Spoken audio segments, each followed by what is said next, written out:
A good Thursday morning to you, Real Talkers. Got a great show in store. Ryan Jesperson here with you. Another edition of Real Talk. Technical producer Samuel G. Brooks behind the controls this morning. A good morning to you, my man. Good morning. I like that you're wearing your grizzly bear your shirt. You're wearing a great tarp, as the boys would say yes. today. I told you, the Bears shirt, it's always a winner. It's like people seem to perpetually like this. People I like have called it, like, because they're blue and gray, people seem to think they're polar bears. Like, they're just bears. They're cool. I was wrestling with whether or not to call it this is like, for people listening on the podcast, they're going, guys, come on. But we have people that are tuning in on YouTube that are able to see the sense of the style, the flair that you bring to the program every single morning. And I was wondering if we call it like the Kodiak shirt or something like that. I follow this Instagram account called Nature is Metal. Do you follow it? No. Tell me about this. Well, the first thing you need to do is as soon as we're off air today, as soon as we're off live, or as soon as you're off camera, immediately subscribe to Nature is Metal. It's one of these accounts that makes you, here. See, I'm gonna watch you sign up for it right now on your phone, and then I'm gonna see your eyes widen as you realize what you've just signed up for. It's an Instagram account that shows the reality of nature, and like it or not, nature works a certain way. And today, just this morning. This account is like watching Planet Earth. This is fantastic. Yeah. The photos are beautiful. It's Planet Earth, except for it's all the stuff that, as David Attenborough's voice kind of says, and I'm not even going to do my David Attenborough because it's terrible, but when he's like, and we know what happens next, that's when the Instagram account Nature is Metal says, we'll show you what happens next. And this morning, I was watching a video. There's this injured moose. And it's laying on the side of the highway, like probably clipped by a car, clipped by a truck. Not great, not ideal. But it's being helped off the road. It's being helped off the road and pulled into the ditch, away from the danger of the road. The only problem is that the moose, I would imagine, what is a moose? 1,500 pounds, 1,800 pounds, something like that. I mean, they're massive creatures. Yeah. The only problem is it's being helped off the highway by a grizzly bear. The grizzly bear is helping the moose off the highway. And we know what happens next. So if you don't subscribe to Nature is Metal, there are people that are going to be watching this, people that are going to be listening to the podcast, and their day is going wonderfully. Everything's great. You know, maybe they've seen the first butterfly of spring or something. And then they'll sign up to Nature is Metal, and they'll just be, well, impressed, appalled, whatever it is, whatever word fits. It'll bring you up to speed on the reality of nature. I didn't plan on talking about Nature is Metal out of the gates today, but maybe there's some sort of a parallel. How often do we plan what we're going to talk about out of the gates? Like, really, this is riff time. This doesn't have a script. It is riff. Believe it or not, everybody, we don't spend up all night. We don't spend all night coming up with what we're going to riff on out of the gates. We've got a busy show today.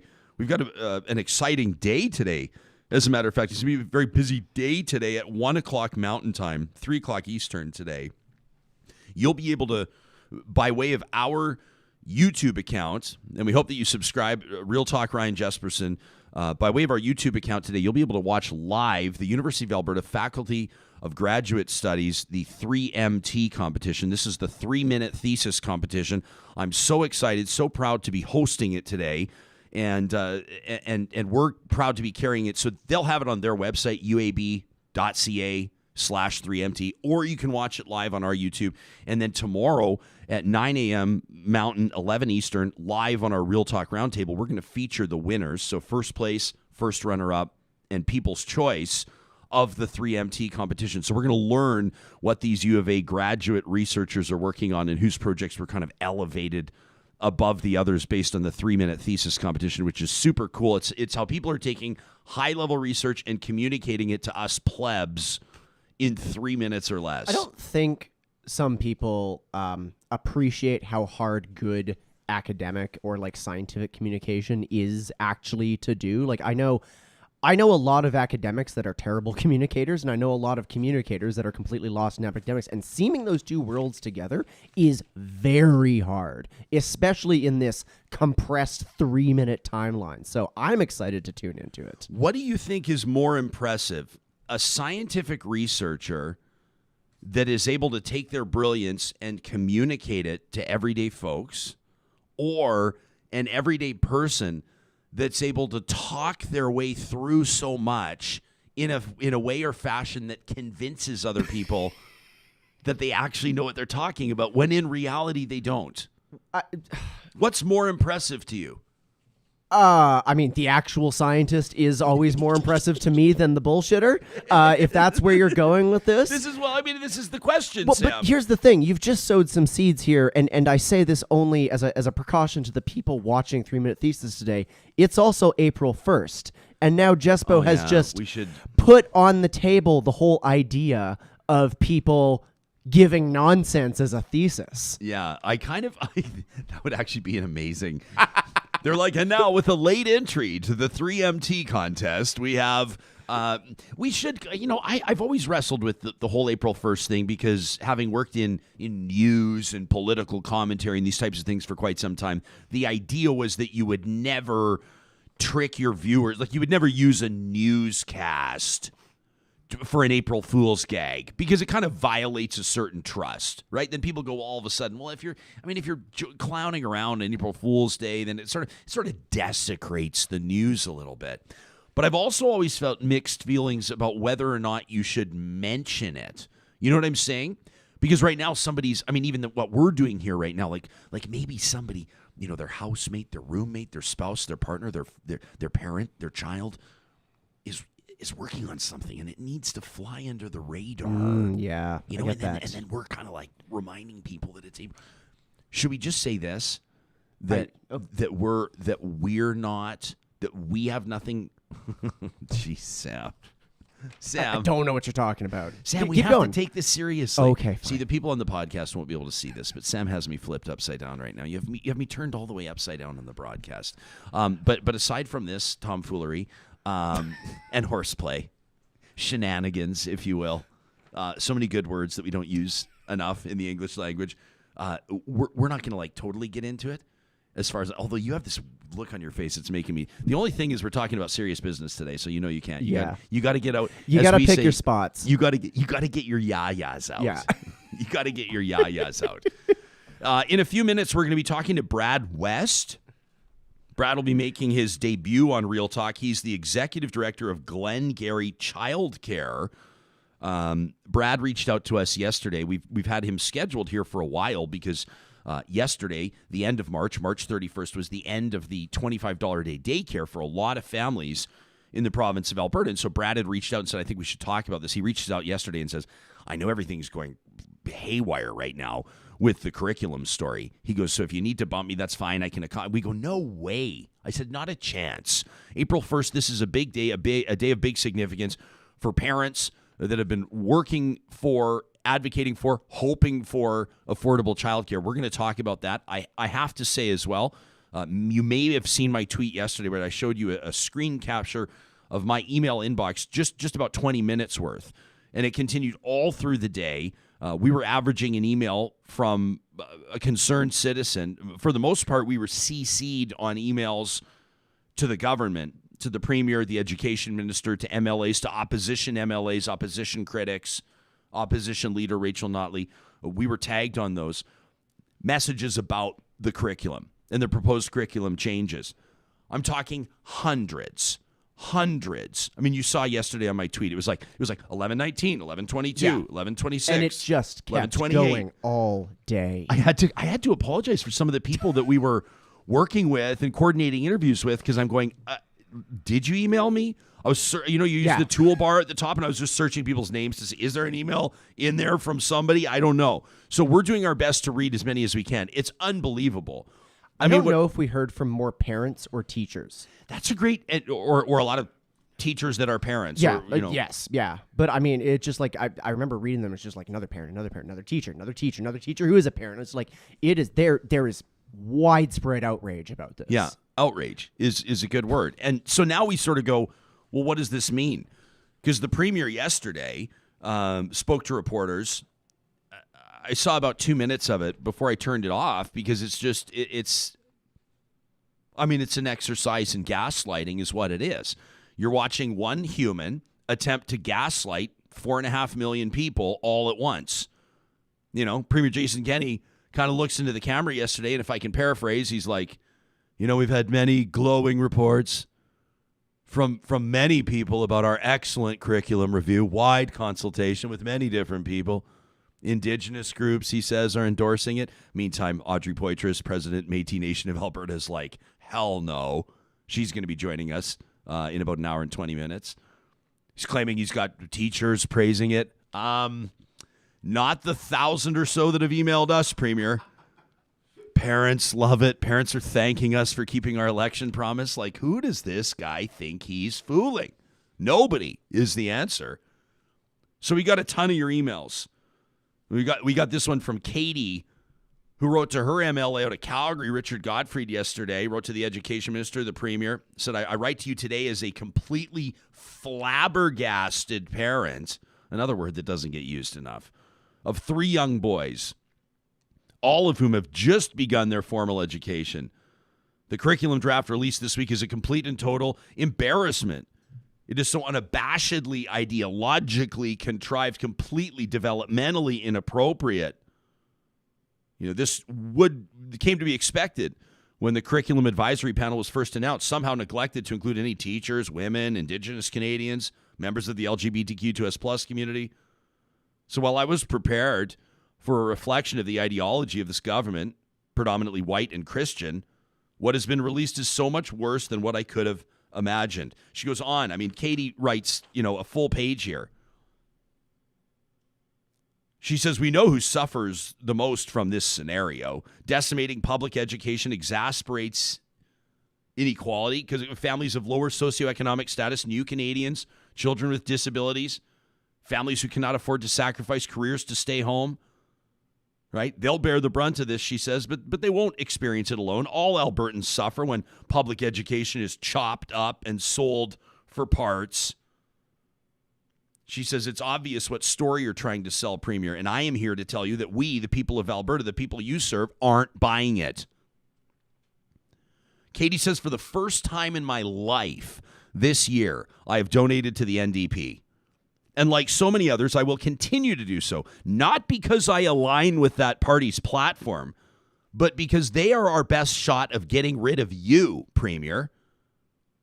The continued mismanagement of Alberta's resources, most important of which are children, and the future of this province has me in a near blind rage, writes Katie. Shame on all of you. That's one of the hundreds of emails that we've received in the last 36, 48 hours. We're going to I could drop in on my inbox right now. I could just drop in and pick one out, and it would probably grab your attention like Katie's email just did and hold it there. Hundreds of them. You sort of feel like the gig may be up, but yet emboldened, this government pushes on. Do not lay off the gas, Albertans. We're going to get to another email from Brandy here that talks about our segment yesterday with Children First Canada and children experiencing poverty and the psychological effects of COVID-19. What an interview it was with Sarah Austin, and we so appreciated her time on that. Brandy wrote in with a comment on that, and I want to get to it as soon as we officially open up the show. Now seems like a good time to do it. Want to remind you that this show each and every day is presented by our title sponsor, the team at Bitcoin Well. Crypto may be part of your financial sovereignty plan as an entrepreneur, as a business owner, maybe as the director of a company, or maybe just as a human being that's curious about what's going on in the world of blockchain and everything else. Maybe your eyes gloss over when people talk about this because you don't understand it and you figure you don't have time to try to figure it out. That's where Bitcoin Well comes in. They can help you plot out a plan. You go, yeah, but I got some tough questions for them. They love that. They want that. You'll find them under the sponsors tab at ryanjesperson.com. Real Talk starts right now. Here's Ryan Jesperson.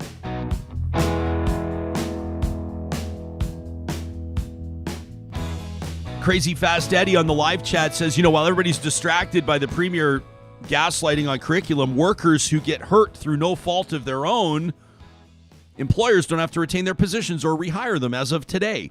That's a story that Crazy Fast Eddie's keeping an eye on. What about this from Jillian, who's a teacher a valued member of our audience. She says, we're about to see what happens when teachers refuse to teach a provincial curriculum. She says, I don't think that that's ever happened in Canada before, but I'm sure as heck not teaching white supremacy. That from Jillian. Make sure you let us know how you're feeling about this. There's a number of ways that you can do it. Our hashtag RealTalkRJ on Twitter. We keep an eye on that through the show. Of course, our live chat. And then I hope I don't have to tell you by now how you can send us an email. talk@ryanjesperson.com. That's our address. That's what Brandy did. Yesterday, after our show, as a matter of fact, last night, about 9 o'clock, she emailed the show. I love it. I love when it's, because we know people are listening to the podcast through the day, Sam, into the evening. Sometimes I think it's that people are sitting on what they've heard. And they're thinking about it through the day. And then they go, no, I'm going to reach out. And I think that that's what Brandy did. She says, after your Children First Canada segment, I wanted to share a thought that I had. I think that there's a huge disconnect in this province on the realities of achieving what this group and others are trying to achieve, to accomplish. We always hear that reducing child poverty is our goal. But, Brandy says, nobody seems to talk about the fact that the reason that the child is in poverty is because the child's parent is poor. Having a strong social safety net and supports for families is the way we get kids out of poverty. Programs like the $25 a day daycare, child tax credits, lower school fees, lower busing fees. Yet every time we put something like this in place, there's outrage from Albertans, says Brandy. If we ever want to solve child poverty, we need to stop equating these types of supports as a negative use of our tax dollars. That from Brandy. It's something to really get us thinking, isn't it? And it's a perfect segue into our conversation with Brad West.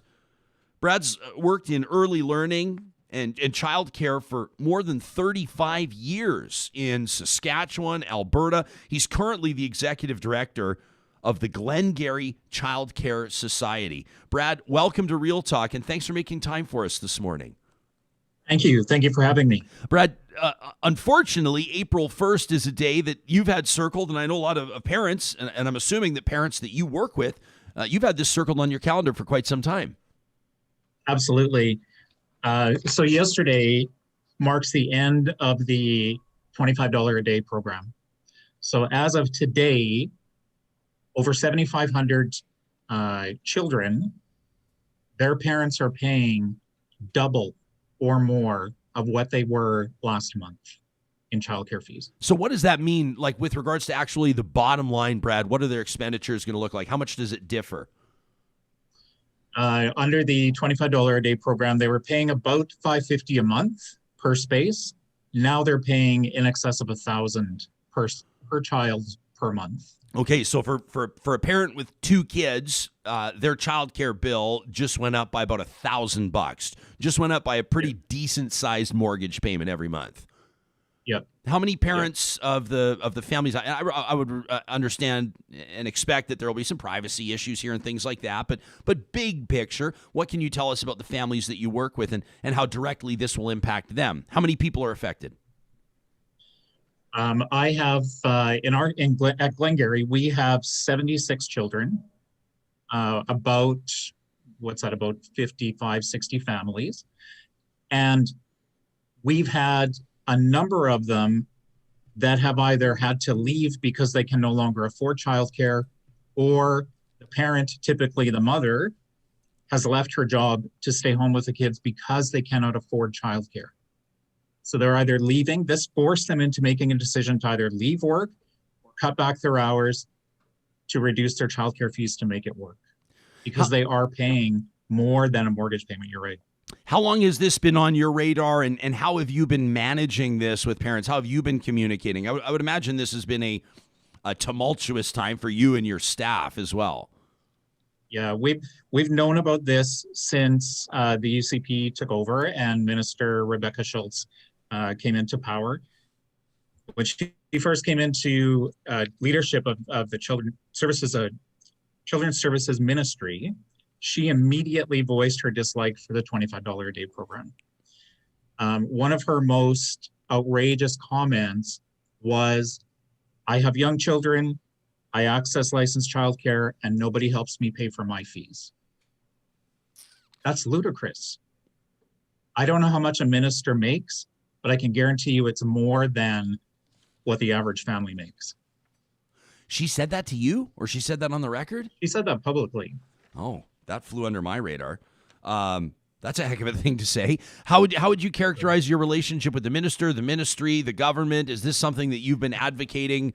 I mean, this $25 a day, this sort of pilot. I know that the NDP was considering that now. I mean, former Premier Rachel Notley has essentially come out and said that if the NDP is elected to government again, this is something that they are going to do. Notley said that a few days ago. What has your advocacy looked like? I should make it clear to our audience because I think it's of interest. I think people like to know you reached out to us. So is this the first bit of your advocacy, or have you been pounding the pavement, knocking on doors, writing letters for months now? I consistently write emails directly to the minister. So I'm guessing, I've never actually spoken to her, but I'm guessing I'm probably quite well known to her. I don't hold anything back. I'm very open, very blunt, very honest with her. You are the first piece of the advocacy tour about this that I have done. I was prevented from speaking openly about the program under the terms of our grant agreement with the province. So that ended yesterday. So today, here we go. And there are a number of issues that I have with the minister that go well beyond the $25 a day program. Okay, well, I'll leave some time to get to that, but let's talk about this right now. People are gonna Google, Alberta Child Care or UCP Child Care, and they'll go, hang on a second. I thought that they announced 1,500 new spaces like a week ago. I thought that they were making progress. I thought that this was good for Albertans. What about that? She did announce 1,500 new spaces. New childcare spaces are always a good thing. She's brought in the ability to provide overnight care so that better supports parents who work shift work, they work odd hours, so that's great. But here's the situation. Because of COVID, the average program is running at 50% of their capacity because parents are working from home or not working, and they don't need childcare. So 50% of the childcare spaces in Alberta are not being accessed. What is the point of creating 1,500 new spaces when there are no children to fill them? Programs are also having an issue with hiring educators to work. So you created 1,500 spaces with no kids to fill them and no educators to work in them. So how would you reallocate the funding or the spending? Like back in January, right? The government announced some COVID support funding. They were calling it unused surplus, right? Because of the COVID closures. My understanding was that was a bit of a cash infusion into the system. I'm glad you're here to help us understand what this actually means, because for a lot of folks, Brad, it's not going to be news to you. If this isn't part of people's everyday life, they don't understand the intricacies of it, the details of it. That would include me. So what about the funding infusion back in January? Was that an example of a positive step? Overall, it was a positive step because it supported all programs across Alberta. So every early learning program got COVID support funding, which is very much needed because enrollment is so low. What I do have an issue with is that she blatantly lied about where that money is coming from. So she claimed that was unused ELCC $25 a day surplus funding. Untrue. Yes, the 122 centers, we were experiencing a surplus because of the closure in 2020.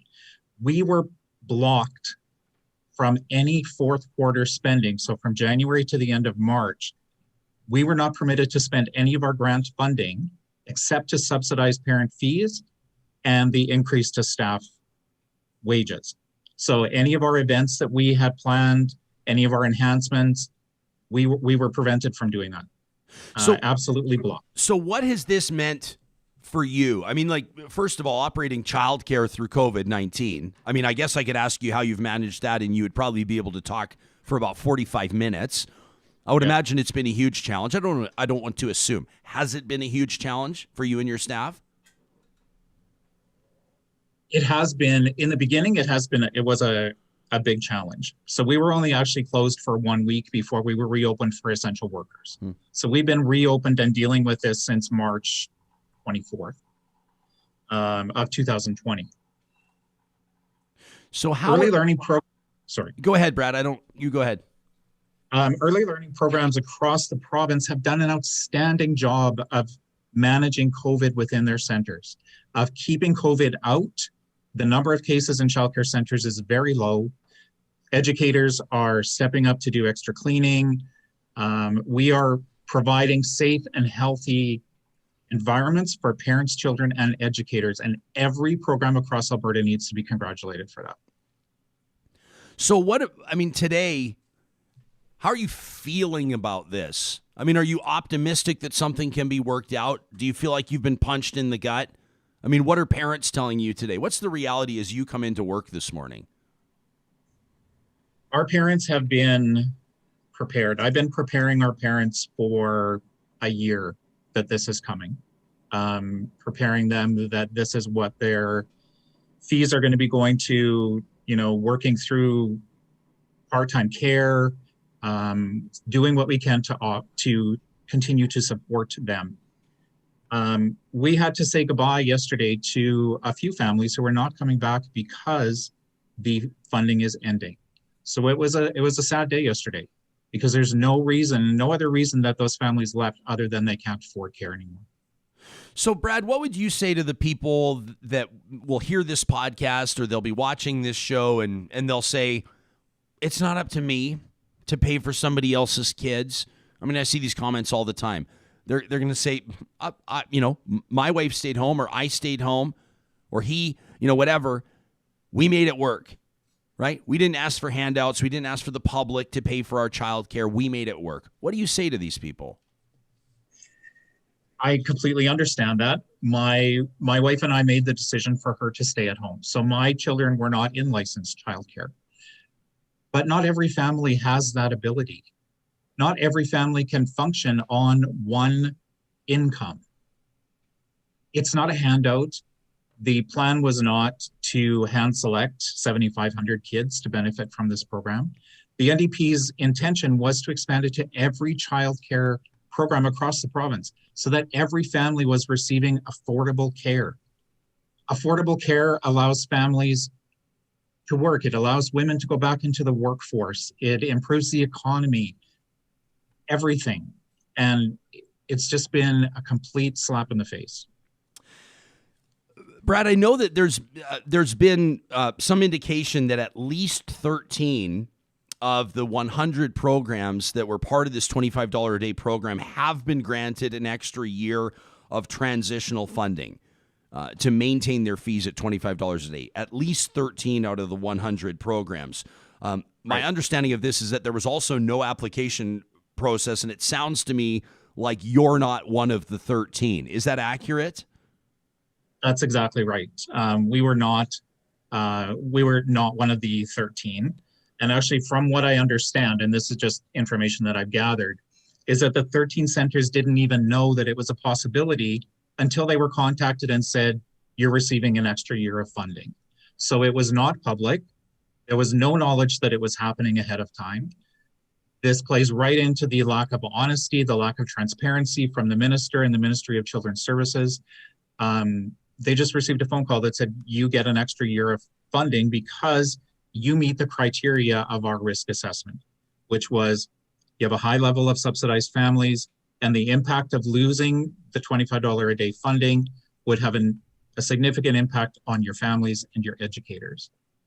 So no, I'm not lucky enough to be part of that, but I have families here who could have benefited from another year, as do every program has families within it that would have benefited from an extra year.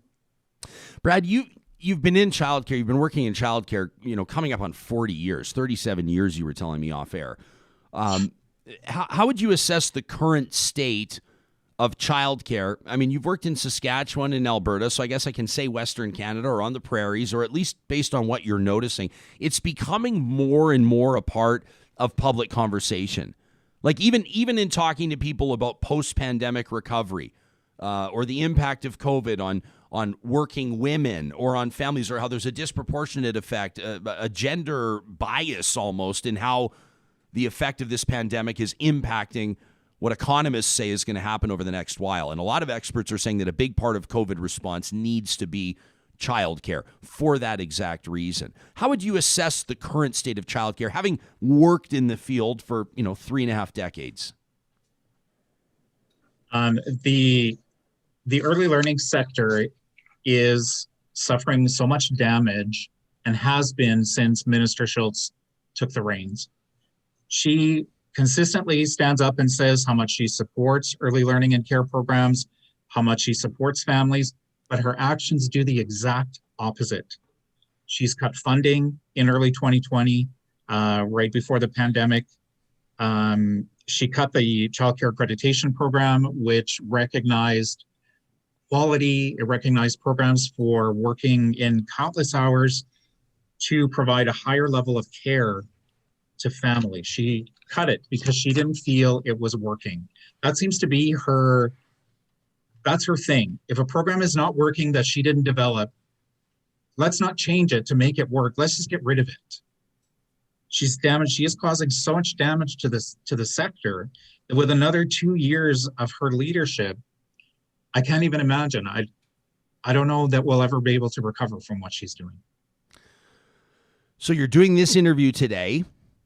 This is going to get people talking. People are going to be sharing this information. What's your call to action? What do you need people to do? What will you continue to do? I guess I'm asking you, what's your plan? I want parents to be more vocal about not only the $25 a day, but how their early learning program is being affected by COVID, by the lack of support from the province, from the comments that the minister is making. I need parents to stand up and to make that known. And early learning programs need to push back. The minister has become sort of the bully on the playground. And as we know, bullies only have power when they're allowed to do that. And the early learning sector needs to push back and let her know that we're not going to stand for it. In my perfect world, I want her to step down and stop causing damage, irreversible damage to the early learning sector. And I want Premier Kenney to stop turning a blind eye to what she's doing.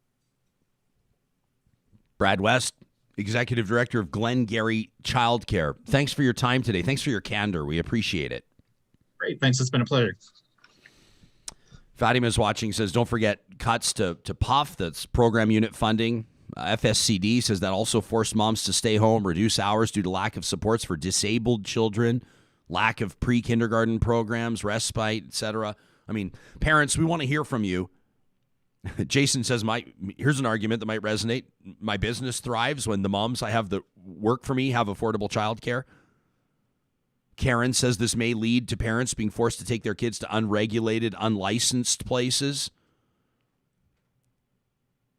I mean, it's something that affects everybody in one way, shape, or form. And for a lot of families today, like when Brad's saying, I saw that there was a comment earlier on our chat. I apologize, I don't remember who it was, but someone said, we've got one kid, full-time childcare, 2 kids, so it's like $2,500 a month. I look at these numbers, I'm going, who are these?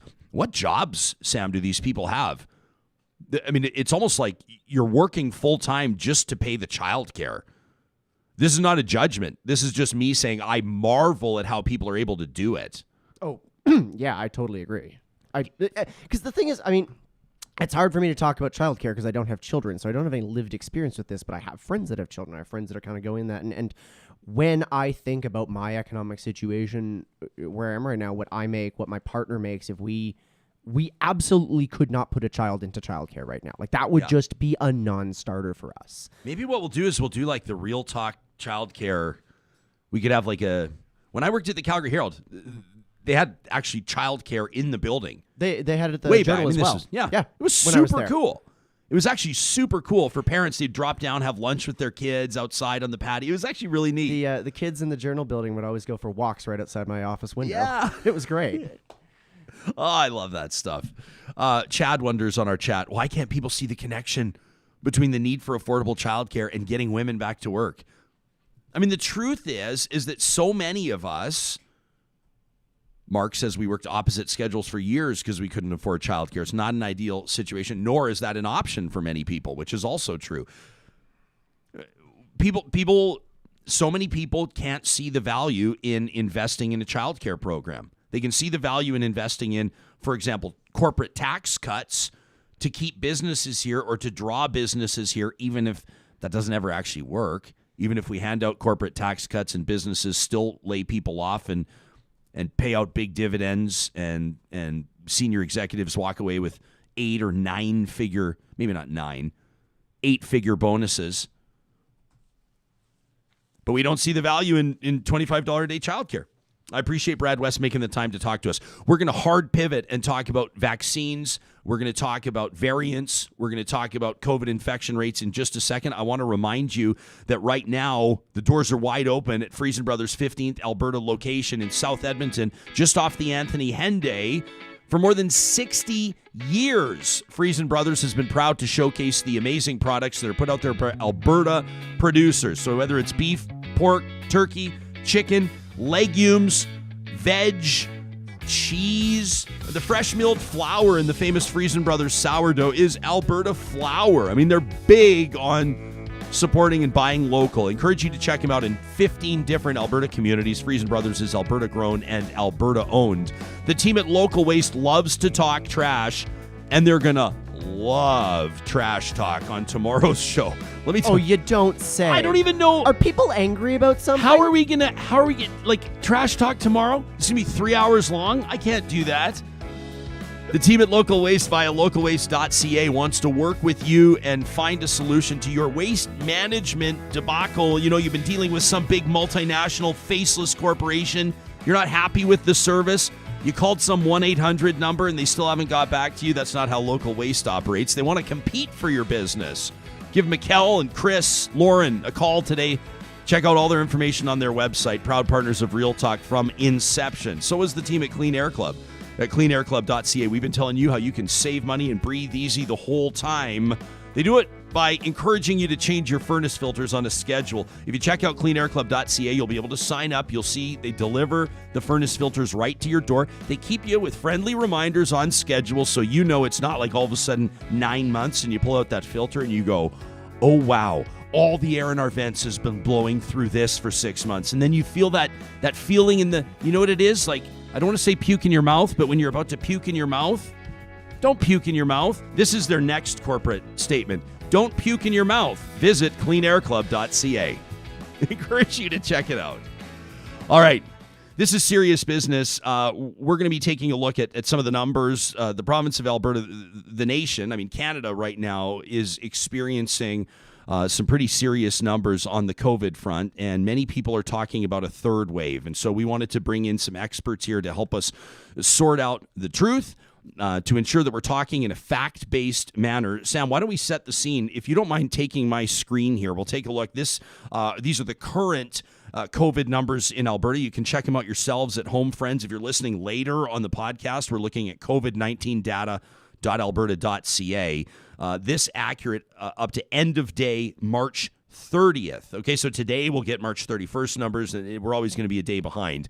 871 cases reported on Tuesday, March 30th. 871. 3 deaths reported, 301 in hospital with 63 in intensive care. We want to look at the numbers, and we want to look at the public health implications, and so we're grateful that these two guests have agreed to join us.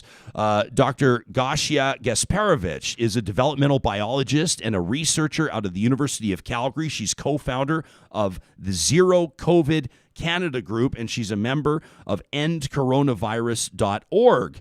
Dr. Lynora Saxinger is an infectious diseases doctor who's been doing so much media advocacy that I'm always blown away when she accepts our invitations, because I know every national news outlet in the country is looking to talk to her as well. To the both of you, welcome back to the show, and thanks for making time for us. Thanks for having us. I want to encourage the two of you to kind of work off each other. You come at this from very, similar perspectives, in the sense that obviously you're focusing on the numbers and on the health data, but from different angles. Dr. Saxinger, why don't we begin with you? before I start using the phrase third wave intermittently throughout the show, is that accurate? Is that we don't want to whip people into a frenzy. We don't want to put out false information. Is it accurate to talk about a third wave right now? I think it is, actually. I mean, based on our current shape and trajectory, I think calling it a third wave is a reasonable thing to do, unfortunately. What is it that leads you to believe that this could mimic earlier outbreaks that could and probably will have pretty real implications on people's lives, on people's businesses, on the everyday flow? Well, I mean, when we look at the reproductive number across different areas of the province, and especially when you actually separate out the wild type, like our old COVID, which we have a bit of an experience in what we expect when we play chess with old COVID, we make a move, it makes a move. It's somewhat more predictable to us at this point. But the variants of concern actually have a very different pattern. And so I think that it's a different playing field in terms of when we try to control this, how successful we expect it to be, and the time over which that might happen. So, I'm really quite concerned about the rise of the variants as a proportion of our overall cases. And if you look into the data as much as we can, we actually see that there's really high household spread and other private dwelling spread and spread in lots of public spaces of the variants. And so, not changing what we're doing seems to be potentially a very significant risk, honestly. In other words, are you sort of saying that it might be time to shut things down for a little bit? It might be time to mimic what they're doing in BC, what they're doing in Ontario? I mean, is that what you're getting at? That is what I'm getting at. I mean, I recognize it's a really hard decision, especially because you have to try to get everyone on board with everything again. But what we saw in the fall was if we wait until we're seeing significant hospitalizations and deaths, the time lag between when you start to improve the situation and when you actually see the results of that is quite considerable. And during that period, there's a lot of potentially preventable hospitalizations and deaths. Now, it's going to look a little different because we've had more vaccination amongst the very elderly and starting to get more within the community. But, if you have enough infections across all age ranges, we still will see that effect. And we are seeing lots more people coming into gospitals severely ill with the variants. Like that has been a theme noticed across the country, honestly. And something I want to ask you about later, I want to get to Gosia here in a second, but I have seen comments from a lot of medical professionals that are saying they're seeing younger people more seriously affected health-wise, especially in hospital, 40, 50-year-olds from this. Dr. Gasperowicz, let me ask you the same question. Although I think I know the answer based on some of the amazing modeling, the graphs, the numbers that you've been making available by way of your social media. From your perspective, are we entering or are we in? Is it a third wave? Is that accurate? Yeah, that's accurate. Like we are in a third wave, and we've been in a variant wave since 3 months. Like it was going up since January at least. It was obviously very clearly exponential growth already in mid-February. It was doubling then maybe every 2 weeks. Now it's doubling every 8 days. The numbers were still small, but if something continuously grows exponentially, there is no reason to believe that it will stop just by itself. So yes, we are in a third wave.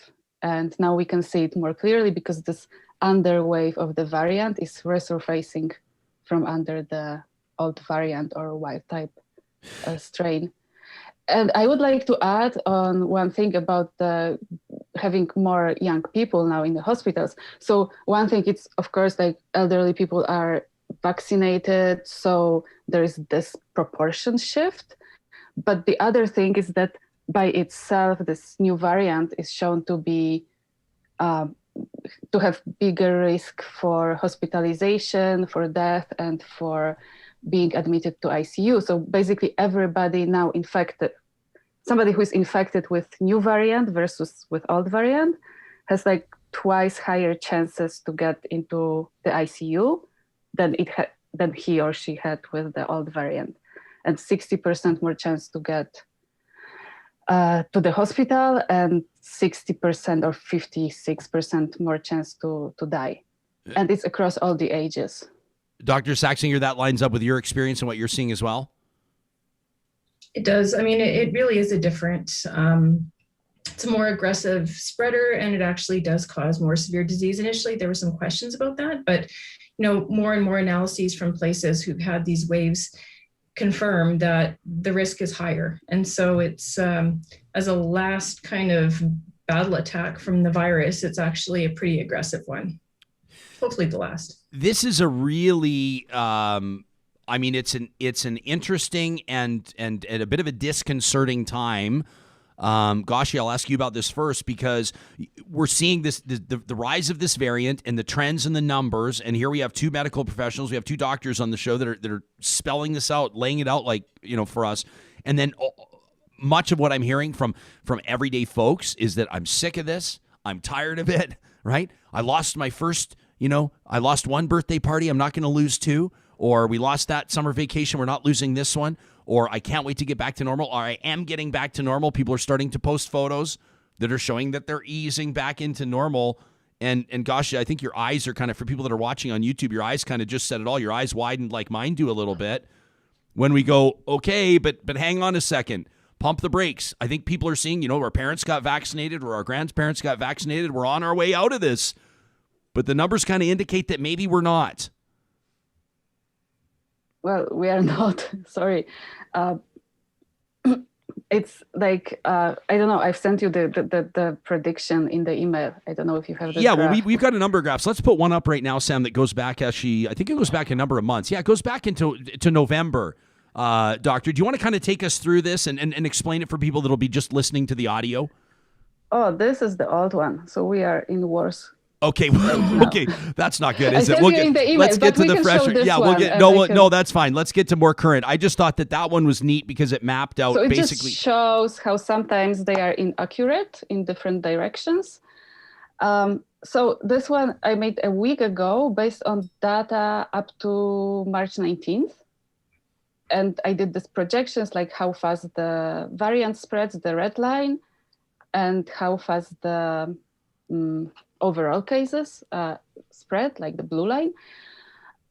And like last 10 points on this graph, like black ones and the red ones, are just the reported cases since this projection was done. And you can see they follow very closely the predicted trajectory. So basically this trajectory shows that in mid-April, we'll have 2,000 cases, which was at peak value in our previous wave. And at the end of April, we can have 4,000. So, and it's pretty robust. I don't think that there is something that can shift it. Like vaccines, we have still too little people vaccinated to significantly reduce the reproductive number. So you're saying we could have 4,000 cases by April 29th. I mean, I'm looking, we have a monitor up on screen right now, a live news monitor. It's showing me that they've just announced 1,271 cases in Quebec. So we're talking approximately more than three times the cases they'd see in Quebec. Dr. Saxinger, when you look at that as an infectious disease physician, now it's not a guarantee, it's a mapping, right? It's a trend mapping based on the numbers. What does that say to you? Well, whenever I look at projections of any kind, I think that, they illustrate one of a range of possible futures. And it's important to do that. You have to actually see, like, what is the worst case scenario if nothing changes and the current rate of growth continues, what would happen? And I think that that's really what you do need to look at your planning for. I think one of the things we've seen again and again is that when people look at modeling projections and then they don't come true, they say, well, that was wrong. But I think the whole point of modeling projections is that they don't come true.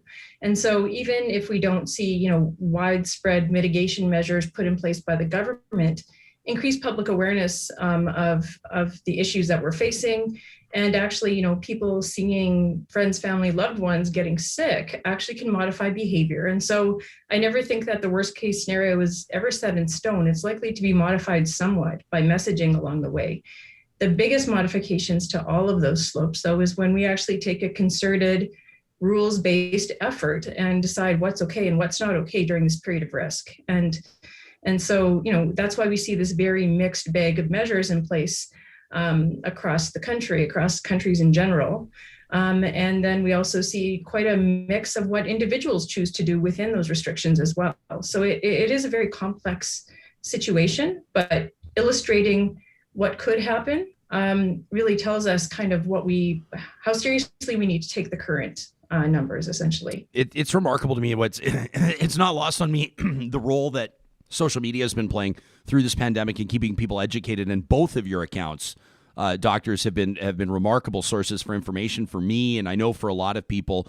Dr. Gasperowicz, in a minute, I want to take a look at some mapping that you did with the new variant. But first, this was one that you shared from Robson Fletcher from the CBC, who's also, by the way, just doing a hell of a job.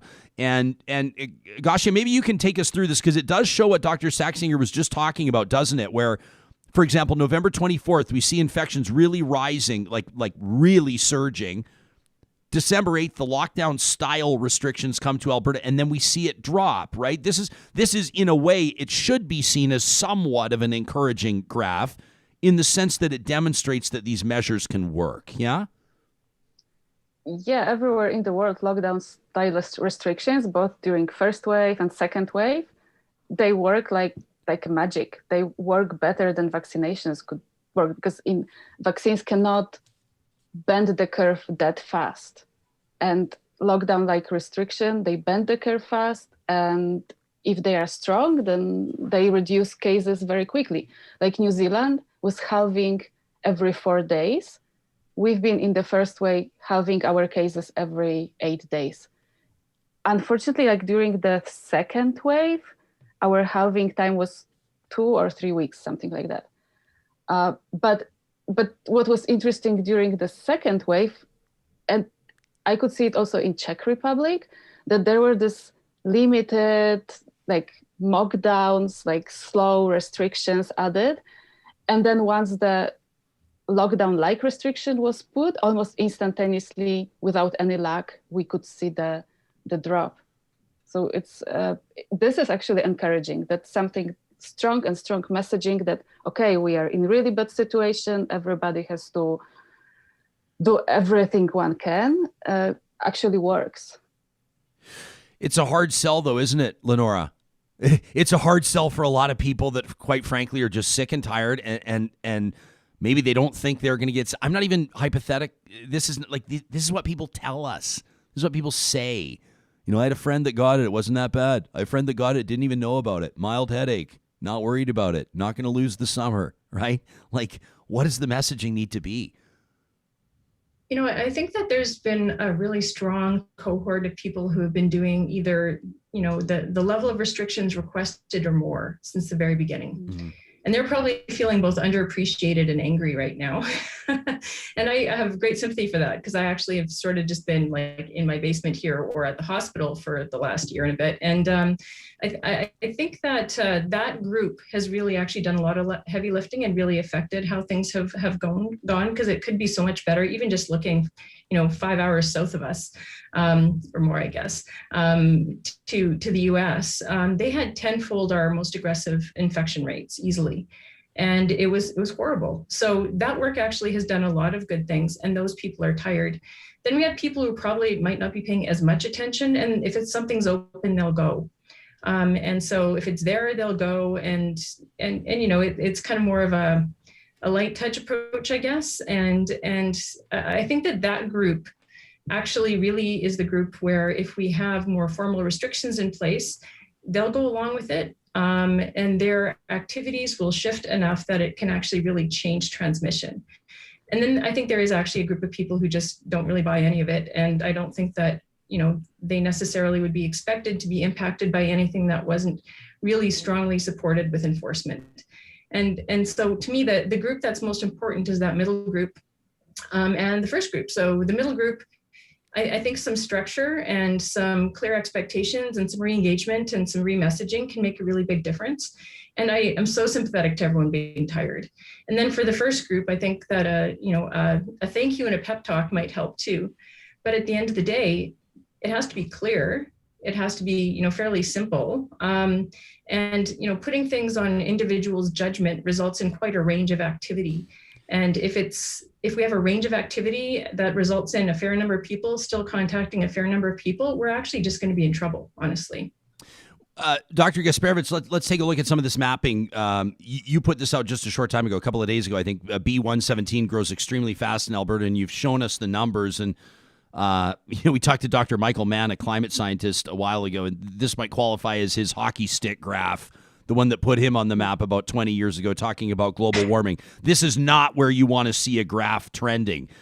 Can you take us into this? Can you help us understand this? It shows that the doubling time here, 7.5 days, the R value, almost 1.5, which is, I don't want to put words in your mouth, but wouldn't that qualify as almost off the charts?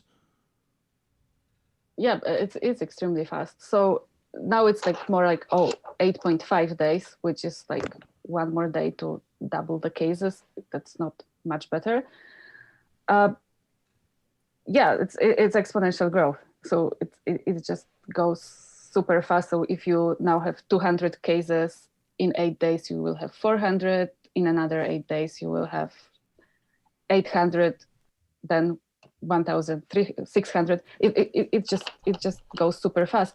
And there is this illusion with the exponential growth that if you have at the beginning, when you just double from 2 to 4 to 8, so it takes a week to go from 2 cases to 4 cases.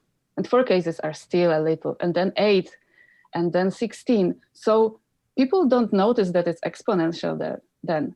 But that's the moment when you should be totally super worried, super concerned, and try to do something. Because then with small cost, you can stop it, while stopping it when it's like at 400 cases and 800 cases, it's extremely difficult. Well, you tweeted at the Premier and the Health Minister just a few days on March 28th. So, 3 days ago. And Sam, maybe we can put that up again, because these are numbers. Now, these are projections, but this would be terrifying if this was the truth. I'm not trying to fearmonger here, but if by April 17th, depending on how Easter goes, by the way, with everybody, 2,000 daily new variant cases, could be 4,000 by the end of April, could be 8,000 by May 2nd, could be 10,000 by May 5th. I mean, Dr. Saxinger, that to me, if I understand the numbers correctly, would absolutely overwhelm the healthcare system. And if we're looking at the implications, the health implications of the variant, this could be a real problem. As your co-panelist here pleads with the Premier, prevent a disaster. Can you see this actually playing out?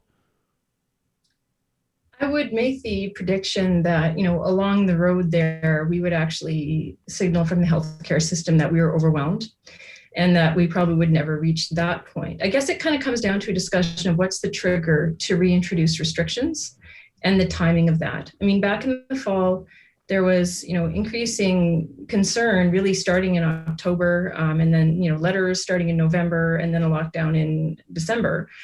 And we know there's a delayed peak from the cases in the community to deaths, basically the 23-week peak from case peak to death peak.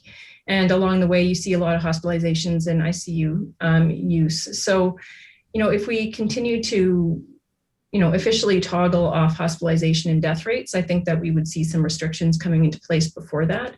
I think one of the things that's really challenging right now is our old ways of predicting what we thought was going to happen have become questionable because the variant is different. More people end up in hospital, more people end up in ICU, and the age shift is also significant. And so, in the past, we would say that if you were 40, your likelihood of ending up in hospital isn't that high. I think that number is different now. So we're also in a new zone of trying to understand what's going to happen as things are already starting to happen. So yes, those numbers are terrifying, and the math would be, what I would expect. But I actually think that even in the worst case scenario, we would be seeing restrictions put into place before we hit those numbers, because the hospital capacity would have been exceeded far before. I've got a great comment here from Joanne who says, but like, really, is a pep talk going to work for a community, for example, like Grace Life Church west of Edmonton, that the pastor now out of jail, and first thing he can do is get back in and get hundreds and hundreds of people back in together?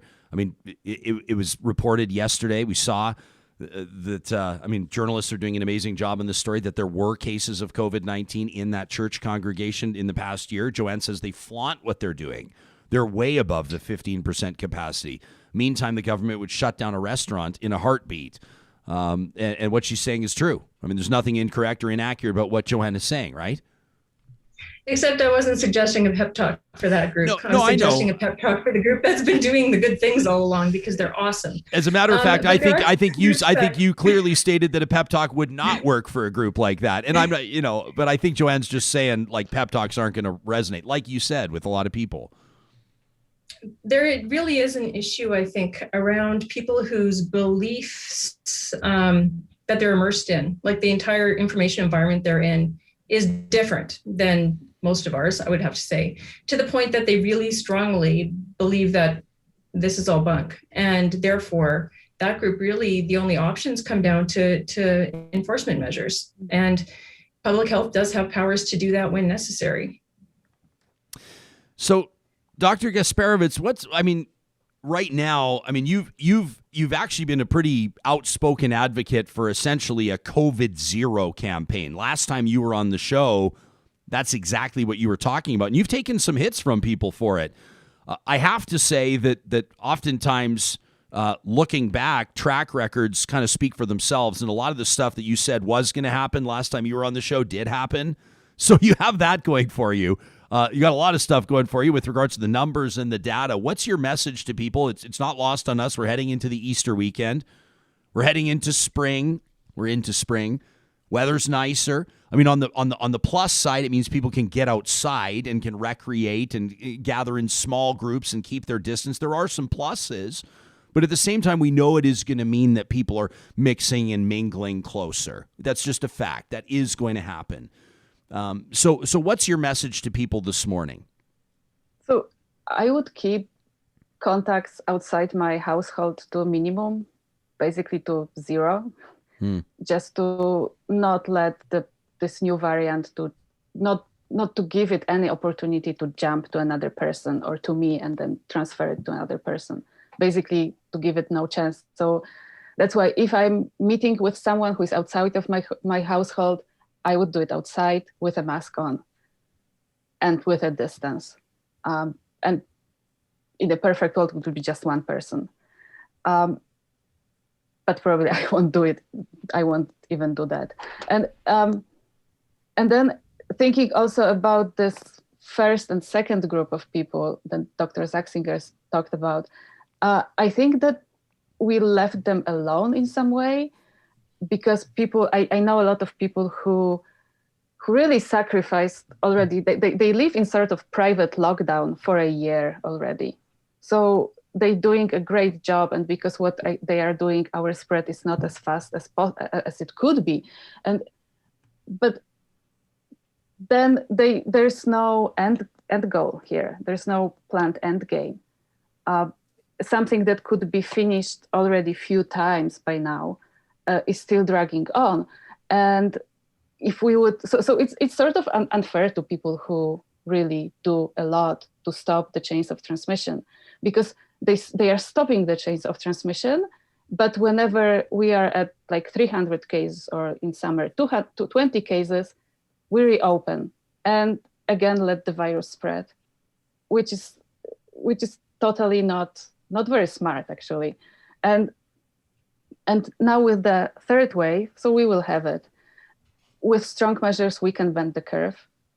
But then if we reopen again without getting cases to zero, with B117, if we will be on something, on the restrictions that are just a little bit less strict than our last spring lockdown or shutdown, it will start spreading again, because it's so much faster, so much more transmissible than old variant. So basically this mitigation is not, we won't see a slow growth. Like during the summer, we had a slow growth, doubling every 60 days. I don't think we will, once we reopen, we will have this again with B117, because it's so much faster. So I think we cannot anymore have this kind of aiming for slow burn, because we didn't even have a slow burn. So what I mean is that we really should give people something to aim for, and COVID-free life is something to aim for. and to have life like in New Zealand and Australia. Jill, I think it was Jillian. Someone wrote in to say just a short time ago, they've got like, I don't know if they're using hyperbole, but they said basically New Zealand has like 3 cases and they're locking down again. They say that the doctor's right, we need to do it.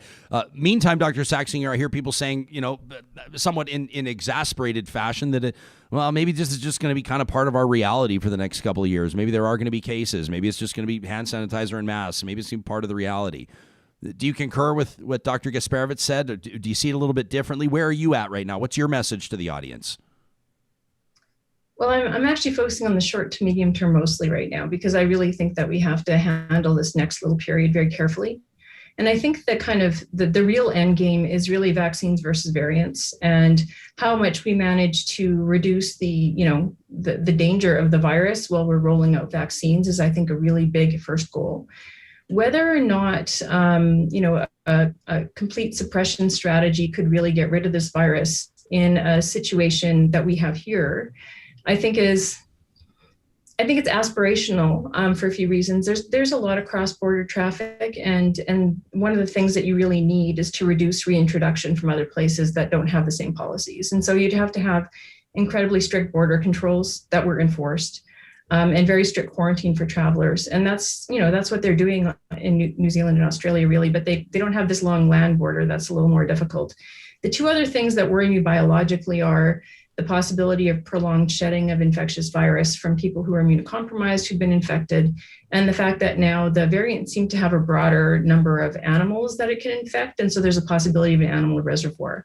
So if we're talking about, eradication as a potential goal, I think there's some science questions. I think that, suppressing very strongly while we're doing vaccine rollout is actually something that is important, because I really think the roller coastering that we're seeing is really difficult for the healthcare system, for people to manage. And having as I said, having like an end game in mind and some kind of a plan that people can look forward to, I think is very important as well. So I see myself as something of a moderate, because I would love to be in Australia or New Zealand, but they also had to do a lot of things very, very differently. And they also have a population that was actually willing to do it. So the political will and the population will to support a really strong suppression strategy is something that must happen. And it's hard to see how we would get there from where we are right now, honestly. Yeah, Greg's watching, and he says the chance that we had to take hold of 117 was like 3 months ago.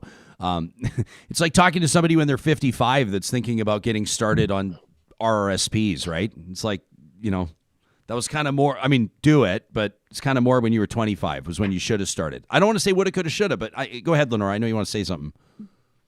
Well, I was going to say that, I am going to just kind of give a little bit of kudos here, because my understanding is that because public health actually had a unit devoted to contact tracing and isolating and so on, the variant cases quite a lot earlier than some other provinces. That if you compare what we have here, which is not great, it's a dumpster fire everywhere. Our dumpster fire is a little less bad than some other places, because they did have a dedicated response to the variants. And so we're in a better place than we would have been had that not happened. So our lab started testing earlier. We started seeing cases earlier, and they did devote extra resources to trying to trace and quarantine contacts earlier. And so I think that our growth has been lower than it might have been for that reason. Having said that, there's going to quickly come a time when those resources are no longer going to be able to manage, even to the degree that they have. Lynora, that can be our next Alberta marketing campaign. Come to Alberta, our dumpster fire is a little less bad. That'll be how we can market ourselves. Tracy on the live chat says, I appreciate the pat on the head and I appreciate the pep talk for doing the right thing. But what would make me feel better, says Tracy, is the people who are doing the wrong thing getting those promised tickets, the enforcement that we're not seeing. And I know a lot of people, we could debate education and enforcement all we want. I want to give both of you a chance to sort of offer a last word here before I thank you for your time. I know you've made time in your morning for us, and we appreciate it. But Dr. Saxinger, as if I'm going to have you here and not ask you about AstraZeneca, our current question of the week presented by Y Station, our research and strategy partner at ryanjesperson.com. People can answer the question of the week. We're asking them about how they feel about the vaccine rollout. And the questions get into it. And I can tell you, I can look at the dashboard and see where the question of the week is at midweek, and the AZ vaccine, AstraZeneca, is getting hammered. It's getting absolutely hammered in the public polling. We've seen announcements that people under 55 should not be getting that vaccine. There's thoughts about blood clots, however rare they may be, but a lot of countries have been easing off. I mean, this is your wheelhouse. Can you help us make sense of the facts that matter, maybe some of the scuttlebutt that is irrelevant? I mean, what do people need to know right now? Well, I mean, I'll point out that AstraZeneca is paused right now, and the pause is for Health Canada to more fully examine the data around not just like the any blood clot, like the deep vein thrombosis, pulmonary embolus, regular blood clot story, I think has been put to bed. I think that one's not an issue and you don't have to worry about it, honestly.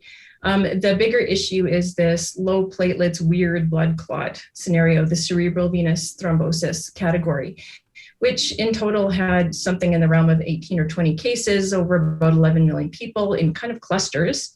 And, there were 9 deaths associated with that. Looking back over the same time period in the same European populations, they were actually having over 1,000 deaths a day of COVID over the same time period. So it's like 0.01 deaths per day versus 1,000 deaths per day from COVID over the same time period. And there's still, I think, a little bit of work to figure out whether all the cases were captured and why it seemed to cluster in basically just 2 countries. So I don't mind the pause, because that group of people with that extremely rare side effect really were younger women, essentially.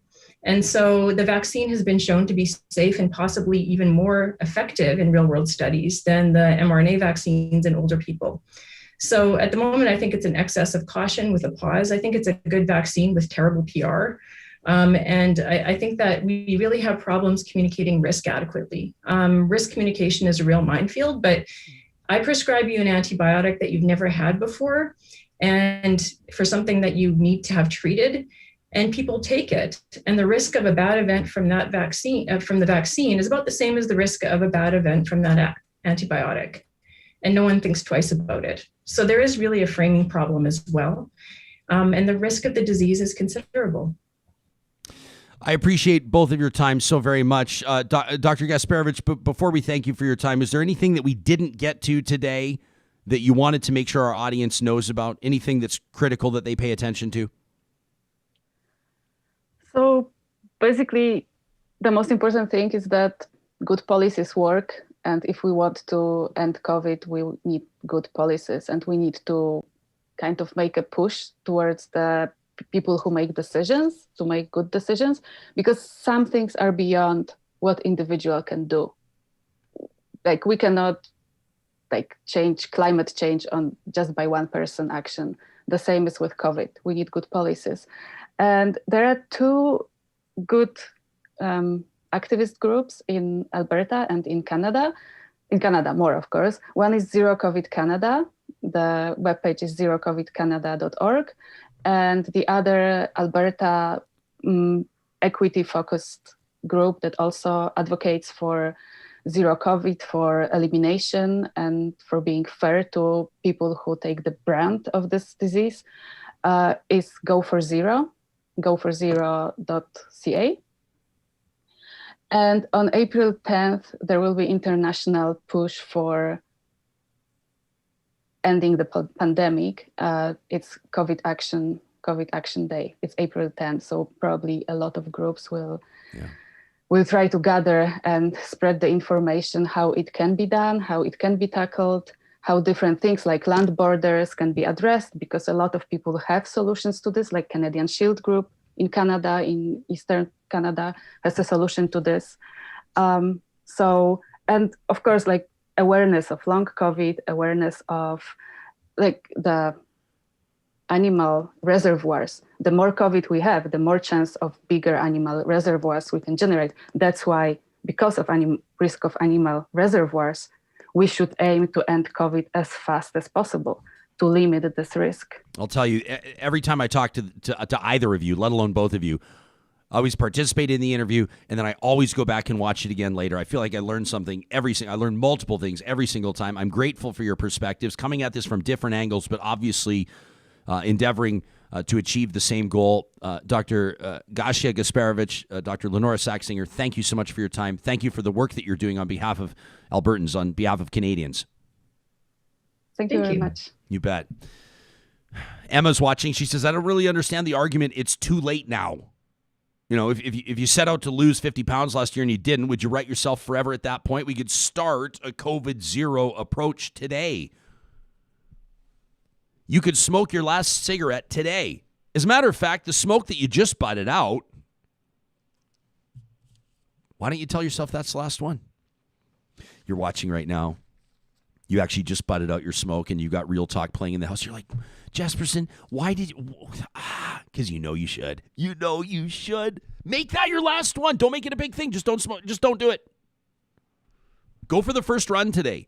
Do something. Turn over. Save. Put $5 in a savings account today. Or say no to the big smash birthday party that you're going to have off the record. Whatever it is, small steps. You can start it now. Emma's right. I hope that you learned something from those two doctors. I know that I sure did. We're going to learn in just a moment why a University of Regina associate professor says that it is time for a public inquiry into how the Alberta government's handled COVID outbreak at meat packing plants. First, let me remind you that later today, I'm super excited. As a matter of fact, it's coming up in just about 3 hours and change. It'll be live at 1 p.m. Mountain Time, 3 p.m. Eastern. Proud to host the 3-minute thesis competition. That's the 3MT competition in partnership with the University of Alberta's graduate students. They're very interesting people doing very interesting things, and this is a neat opportunity to learn about the research that they're doing in 3 minutes or less. Plus, they're competing for first place, first runner-up, and the People's Choice Award, which you can vote on right now at uab.ca/3MT. uab.ca/3MT. If you want to watch it today live, I'm proud to be hosting it. You can watch it on their website, or you can watch it right here, streaming on our Real Talk Ryan Jesperson channel. It's going to be a really neat, it's essentially the elevator pitch for graduate research. So they're going to be able to tell us in 3 minutes or less what they're doing and why it's important. And I'm super excited about it. The team at McBain Camera has been proudly serving Alberta's photography community since 1949. They're Alberta's best destination for photographers and content creators, and that includes that Panasonic DC-G9 camera. This is the one that can lock focus in a fraction of a second and shoot up to 20 frames a second. With 5-axis image stabilization, it means if you're shooting handheld without a tripod or with a big long lens, you're not going to get blurry photos. They're going to be tack sharp.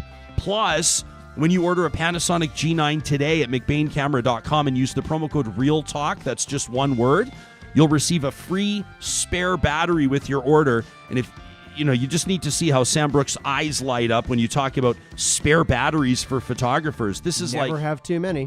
If you were to say that a spare battery, a free spare battery for using the promo code REALTALK at McBainCamera.com would be like, can you think of a metaphor what a free spare battery would be like? It's like buying a new car and they're like, you know what, we're going to give you winter tires with that. Ooh, good one. Good one. I don't know why I thought of this. It's probably because I skipped breakfast this morning, but I was thinking it's like ordering a slice of apple pie and they bring it with a slice of cheddar cheese on top. That's delicious. The apple pie cheddar cheese combo flies under the radar for a lot of people, I think. It shouldn't. It's amazing. It shouldn't. And you're right, it is amazing. Now, they don't necessarily sell apple pie with cheddar cheese slices at the Dairy Queens of Northwest Edmonton and Sherwood Park, but maybe they could. They could probably whip something like that up. I bet you they could do that. They've got the cheddar cheese for the burgers. They've got the, well, why don't we stick to what they've asked us to talk about? Every night after 8 o'clock, instead of inventing menu items on the fly. After 8 o'clock every single night at these 6 Dairy Queens, the ones that support Real Talk, Mark and Michael's shops, for $5, you can mix and match any 2 medium sundaes or dipped cones. That's 2 for $5 treat night after 8 p.m. every night at the Dairy Queens of Northwest Edmonton and Sherwood Park.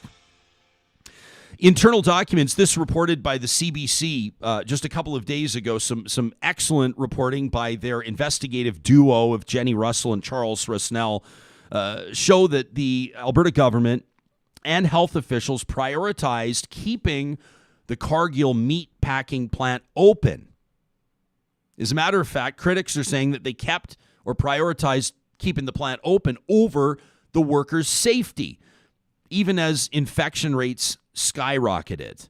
The Alberta Federation of Labor now is calling for a public inquiry, and that call is supported by Sean Tucker, who's a professor of occupational health and safety out of the University of Regina. Dr. Tucker, thanks so much for making time for us this morning, and welcome to Real Talk. Good morning, Ryan. This was easily one of the highest profile stories, certainly early in this pandemic, and I'm talking nationally, maybe internationally, as we saw these outbreaks at, in particular, 2 meatpacking plants in southern Alberta that ultimately led to at least 3 deaths, and we don't know the long-term health effects on many of the other workers who were injured. How did you become involved in this story? Charles reached out to me a few weeks ago and asked me if I'd be interested in providing an independent analysis of the documents that he and Jenny had obtained. And it was like drinking out of a fire hose. There were 600 pages. And I don't have my head around everything in there. I focused mainly around this town hall event they had for Cargill. But that's how I got involved.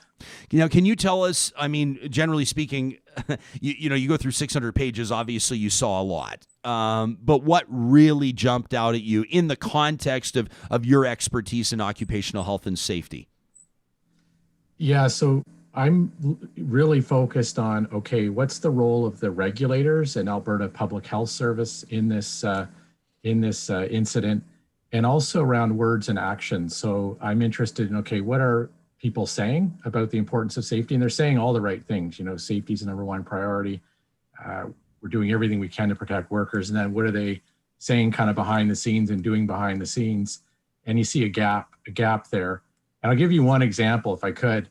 So in the documents, there's what I assume is like a minister briefing note, and we see drafts of it over time. So we see draft, I think around the 18th of April is when they had this town hall at Cargill.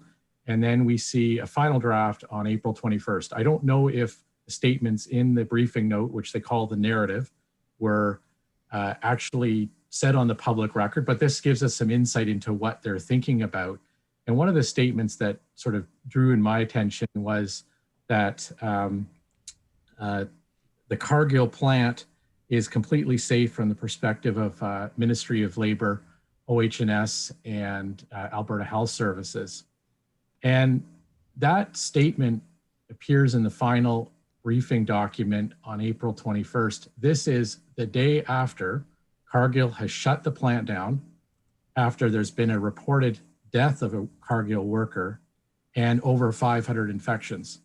So a statement like that, it tells you that there was a detachment from reality here. This plant clearly had issues there. Clearly people were getting sick through their work there, and also other settings in carpooling and in households as well. But you don't make a statement like that after the plant closes. And I don't know any regulator who would ever say said environment is completely safe. They might say they're in compliance with the regulations, but you don't make a blanket statement like that. I don't want to take anything for granted, so sometimes I've got to ask obvious questions. Why is it problematic that a statement was issued that it was completely safe? Can you spell it out for us? So that was in a briefing note, and that gives us some insight into what they're thinking. I don't know if they ever made that statement, but it certainly informed statements they made at the town hall, virtual town hall on April 18th. Why is it important? Officials are not, they're not willing to take another step and examine infection in the plant. They're assuming, and this relates to Dr. Henshaw's comments and her other public health officials, that it's primarily and mostly due to carpooling and household transmissions. And so what it tells us is they're not looking at the plant. And the problem in the plant is the workers express at the town hall, and as the union expresses, is that Cargill is not has not implemented the public health measures that Dr. Henshaw and others have recommended, that there's still gaps in implementation and that there's still pressure to return to work when workers are ill. And this is a problem. And, you know, the Globe and Mail's reported on this in May of last year. It's widely documented that there were issues with the implementation of public health measures there. And I would say further that the Alberta Workers' Compensation Board has, it did not share the number of COVID claims from Cargill workers with me. It did provide data on COVID claims across the meat processing sector. They've accepted 95% of them as work-related. So that also tells us that if the Alberta WCB is accepting these claims, that there was transmission in the plants during the course of work. Okay, so here's this with regards to timelines. I mean, this is a tweet from Alberta's Agriculture Minister. This is April 18th of 2020 from Devin Dreeshen, who's quoting a report in the Calgary Sun. This from his official account as Ag Minister on April 18th. Quote, "The Cargill plant has taken all necessary measures to mitigate risk to its staff. This includes temperature testing, enhanced cleaning, sanitizing, disallowing visitation, installing plastic dividers, implementing staggered breaks, and more." Now that's coming from the Ag Minister. So to me, that operates as essentially an endorsement. I mean, it appears as though, whether or not he's technically making the statement, that he is pushing the statement out as a way to, I suppose, calm the public. Now, if you look at the timeline, that was April 18th. April 6th, the first worker at Cargill's plant tests positive. April 13th, the union brings 38 COVID cases to the attention of the media, right? The union says the plant is unsafe and should be shut down. April 15th, Alberta Occupational Health and Safety conducts a video inspection of the plant. In other words, an OHS officer was not willing to attend the plant, which is pretty interesting. And then on April 17th, Dr. Dina Hinshaw announces 358 COVID cases related to the outbreak. That's a pretty tough look on the minister.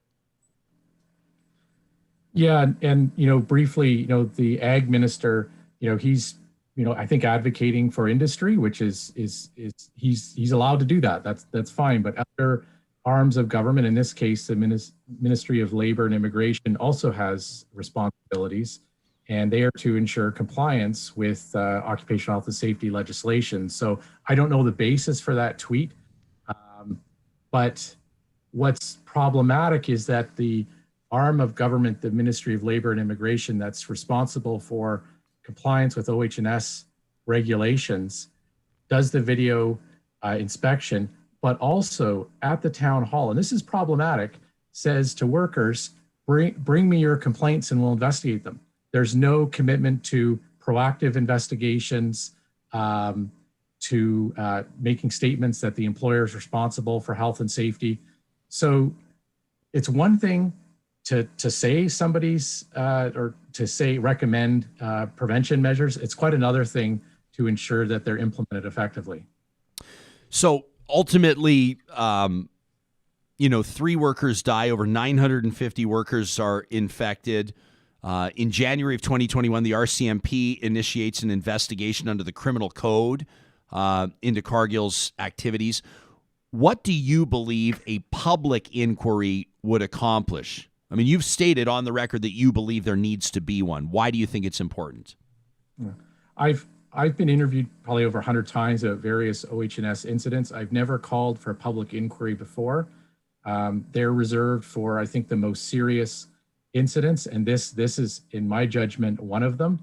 At the time, it was the largest COVID outbreak in North America. It remains the largest outbreak in Canada. Ultimately, with a public inquiry, you want to know what went wrong and what we can do to prevent it from happening again. There's been other public inquiries in Canada, boards of commissions set up to look into COVID outbreaks in a long-term care facilities. So there's precedent for doing that in Canada. And ultimately, you want to learn lessons and not repeat them. We have, with CBC's reporting, new evidence here. It raises many questions about what happened, and regulatory bodies, those who had regulatory responsibilities that didn't carry through with them, or there was gaps there, that needs to be looked at to prevent this doesn't happen again. And we know since last April that meat processing plants, that COVID, it really likes that environment. It's cold, it's damp. Sometimes workers to communicate over machinery, speak loudly. So even if you're wearing a mask, you can still get transmission. A PPE in a mask does not provide perfect protection. So there's more evidence here, and there's still, I think, a lot of misunderstanding. I noticed on Twitter when the story came out, there's still people insisting, well, it's how these workers, and I'd say they're vulnerable, marginalized workers, are living, their living conditions. And I think that's a misunderstanding, and that needs to be probed and corrected. We really appreciate your time this morning. Dr. Sean Tucker is a professor who specializes in occupational health and safety through the Faculty of Business Administration at the University of Regina. Thanks for making time for us. Thank you, Ryan. Does this ever, I know it's not lost on you, Sam, but to me, every single time we hear a story like this, I'm so grateful that there are, and Charles Rusnell and Jenny Russell, I want to be very clear that they're the ones that are driving this story, investigative journalists with the CBC, how grateful we need to be for journalists that are operating through the course of all of this and working on stories like this to dig up this type of stuff. Yeah, and those of us that run in the media community, like, we know a handful of journalists. They are tired, they are taxed out. They're doing this out of their bedrooms right now. Like, I think that you and I both know that when you go to report a story, you want to get on the ground. You want to get people in people's face. You want to show them the data. You want to do that. Like, Charles Rusnell and Jenny Russell can't do that right now. Yeah. And there's just, their job becomes so much harder in this scenario, and they're churning out just some incredible reporting. It's really important stuff. Corey writes in and says some of these plants, it's profit over employee safety. Alyssa says this is thinly veiled racism. Kim indicating how grateful she is for the reporters that are doing a lot of this. I wish, I haven't had, it's just been, even Emma right now is going, video inspection? Like, video inspection? Shouldn't that raise red flags everywhere when an OH&S officer is unwilling to attend the site in person? Well, and I'm not saying I blame them. And by the way, I will say, as a career photographer, videographer, everybody knows that when you do something by video, you're not showing something that's off camera, right? You're seeing the entire plant through a 16:9 window and trusting whoever's operating the camera is showing you everything. Yeah, Fatima says, our numbers have to be massively underreported. From workplaces encouraging employees not to get tested, people not wanting to take off work to test or to quarantine. That's a great point too. We're going to. We are just back and forth. If you were listening to this show, you might be for the past number of months. Quite frankly, to be honest, you might say, "Is this a show that's only ever just about Alberta?" And I know it feels that way, especially right now with our coverage. There's so much going on right now.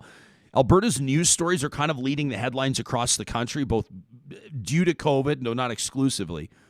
And a lot of other stories as well, including the curriculum redesign. And we're going to get to more of your emails on that. Plus, Audrey Poitras, who's president of the Metis Nation of Alberta, is going to join us in just a few moments. We wanted to remind you how grateful we are to have the support of the teams at St. Albert and Sherwood Dodge. They've got the best selection, not just of Ram trucks. You know that. Sherwood Dodge led the country in Ram truck sales for the better part, for years. And it's been the destination for people that are working in the trades, people that are hitting the road, pulling trailers, whatever it is, or maybe it's your daily driver. You know that you'll find the province's best selection of Ram trucks at Sherwood and St. Albert Dodge. But what about the Jeep lineup? When you think of these two dealerships, think Jeep. From the Compass, from the grocery getters, right? All the way up to the Cherokee, the Grand Cherokee, the 7-seater Grand Cherokee L, and then the Grand Wagoneer. The 2021 Jeep lineup is Won't say a complete overhaul, but it's extremely exciting, especially the reintroduction of that Grand Wagoneer. You'll find the best selection in the province at St. Albert and Sherwood Dodge. Also wanted to give a big shout out to the team at Eden Landscaping. For more than 20 years, they've been designing people's dreams and then building them. You don't have to hire a landscape architect and then hire a contractor. They'll handle it all for you. And they love to work with budgets big and small. I mean, you got a tight budget, but you've got a really clear vision. They can work with it. You've got a bit more of a flexible budget. Maybe you've built your dream home and you don't want to just go with the sod that the builder's going to give you. Eden Landscaping should be your first call. Check out the work that they've done at landscapeedmonton.ca. Well, yesterday, despite the fact that Alberta's premier claims that Indigenous groups are endorsing the draft curriculum released, K-6, from the province of Alberta and Alberta Education, the Metis Nation of Alberta calling on the government to redraft that exact curriculum, citing what they call monumental concerns about the Euro-American colonial undertones. They say that they had very little input into the design of the curriculum, despite several attempts to be included in the committees that were established. Audrey Poitras was elected as the Metis Nation of Alberta's first female president back in 1996. She is the longest-serving president of the MNA. President Poitras, it's wonderful to have you here on Real Talk. Thanks for making time for us. Thank you for inviting me. So It's a pleasure to be here. Premier Kenney yesterday says that he's had Indigenous groups widely endorse this curriculum. Certainly doesn't seem to be the case with regards to the Metis Nation of Alberta. Can you take us into this? Certainly. We were very excited to think that that K-12 curriculum was going to be redrafted and that we would have some input. There was committees set up. We actually had people put on those committees. And during that time, we actually had some discussions with the ministry, with the minister herself, in saying that just putting on committees but not being heard is not effective. We need to be heard. We need to clearly, when you're talking about the history, what our children are going to be learning for the future. It's okay to talk about ancient civilization and how it's impacted our society, but it's not okay to leave out all the important history, the knowledge that comes from the Indigenous people of this country. And when you talk about Indigenous people, it's First Nations, Métis, and Inuit, and you should not leave anyone out. And we just feel like there was so much more that could have been in here that was discussed, and it's just not there. Can you, for folks that aren't familiar with the Rupert's Land Institute, can you help us understand? My understanding is that it's an affiliate, right, of the Alberta Métis, but it's been collaborating with Alberta Education for the past number of years. Am I understanding that correctly? Yes, you're right, Ryan. Rupert's Land Institute is the affiliate of the Métis Nation. It's our education, training, and research arm of the Métis Nation, and they have been working very closely, or we thought very closely, with the Alberta Education, very much right now we have a big project going on looking at themes, reviewing them for history of the Métis in Alberta, the languages, all of those kinds of things that, so we do believe that we have definitely tried to have input. I'm hoping those themes are going to really make a difference. But yes, we were very disappointed to see what has come out in this draft. And what we're asking is really take another look. When we have our elder Betty saying, I can't support it, there's so much more work that needs to be done that's not in it, I support her 100% because that is it. Our voices need to be heard. So, Audrey, what was it? So this Rupert's Land Institute was working with Alberta Education on K-12 curriculum for years, and then all of a sudden they just weren't? No, Rupert's Land Institute has a relationship with Alberta Education, and part of it was working on curriculum work, but more specifically for this redraft of the K-6, there was working committees set up. And definitely there was scholars, Métis professors, that are part of the Rupert's Land Institute. We have an Alberta Métis Education Council that's part of Rupert's Land Institute, they were sitting on some of these committees, and over time, that's been going on for the last year and a half. And over time, they had come to me and said, can we just feel like we're not being heard. So we did have, as I say, we had meetings. I had a session with Rupert's Land Institute scholars and the minister herself and her staff to talk about why we were feeling that we were not being heard. So I had hoped it would make a difference, but yes, I am disappointed in this. Very much. Colette writes in on the live chat. This is a little bit of a self-serving comment, Audrey, I'll admit. But Colette says, why isn't the government consulting with all these people? Why does Real Talk have to do all this work? That from Colette. Let me ask you. Now, there are sort of two narratives here, right? There's the one, and your statement yesterday was a powerful one where you point out, and I want to get into this, how you say just the lack of consultation, the lack of transparency actually breaches or violates the United Nations declarations on the rights of Indigenous peoples, the principles therein, which is a pretty powerful statement. So there's the lack of consultation, and then there's what's actually in or what's not in the draft curriculum. Now, we can talk about the lack of consultation. Quite frankly, that's nothing new with this government. Rarely have I seen on any file any consultation with any groups outside potentially industry on a number of files. And I could sit here and list them off all day. I'd probably start with coal, and then I'd probably start with, not including teachers in draft curriculum, which blows my mind. And then we could go on to a number of different conversations. But let's talk about what the plan actually looks like to teach kids from K to 6.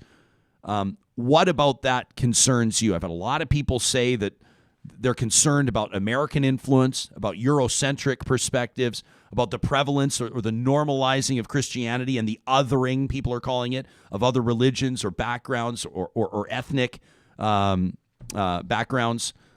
What do you see that concerns you, or what do you not see that concerns you?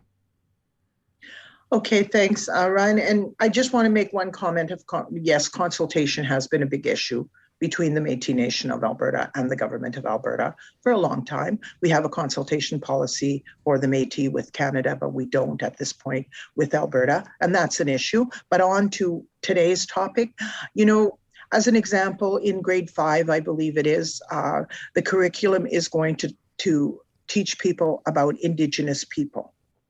Indigenous people clearly in our Constitution includes the Métis.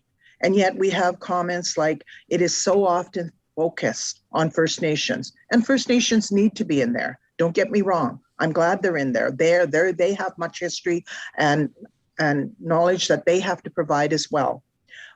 But when you talk about the Indigenous people and what you bring up is the Indian Act, we know very, very clearly that it has affected Indigenous people, but First Nations, it is solely an act for First Nations. It has absolutely nothing to do with Métis. So it's time we quit confusing the situation and teach our kids that there are 3 Indigenous people in this country, First Nations, Métis, and Inuit.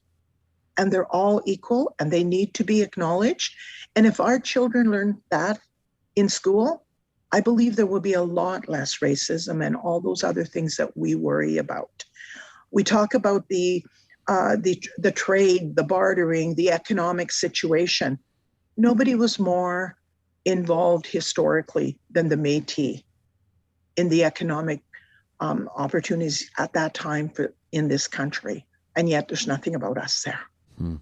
Those are the things that really upset us, that even though it's told, it's not heard, or it's not followed through in the writing of the document. I find that it's just such like when you say to someone, you say, read the room. It's like this curriculum overhaul just fails to read the room. And I guess that probably, President Poitras, points to a bigger conversation, which is a national conversation around truth and reconciliation and the report, and the federal government's role and provincial government's roles, and even municipal governments for that matter, and everyday Canadians in taking something from that and in meaningfully applying it to their lives and in actually moving forward in a spirit of reconciliation. I mean, Do you see it happening? I've seen this described as the era of reconciliation, but if you actually ask the average Canadian to make a list of what they see tangibly happening or changing, I'm not sure anybody would have that deep of a list. Would you? No, you're right. You're right, Ryan. And I believe that that's part of this whole thing as well. Don't in one hand say you support the Truth and Reconciliation Commission and their calls to action, but it never goes further than that. It has to go further than that. And so that's some of the things that we worry about. Is we're in a country where, we've accepted the United Nations Declaration on Indigenous People. We've accepted the Truth and Reconciliation Commission calls to action. And everything that I ever heard, we're moving forward to say, how do we do that together? And that's the real key piece to me. It has to be together. It's not about someone else telling our stories. It's not about a colonial revision of history once again. It's about point of view of Indigenous people being applied, that it's the true story and it's the understanding of our children in school. And that's what it's all about. I want those next generations to understand the history of us as Indigenous people. So you and the Metis Nation of Alberta called by way of a public statement for the Minister of Education to redraft this K-6 curriculum in collaboration with the Métis and other Indigenous groups in Alberta. Did you happen to hear back from the Education Minister? Did you happen to hear back from government? Yours is an office that I would imagine gets some attention. When you speak, people listen.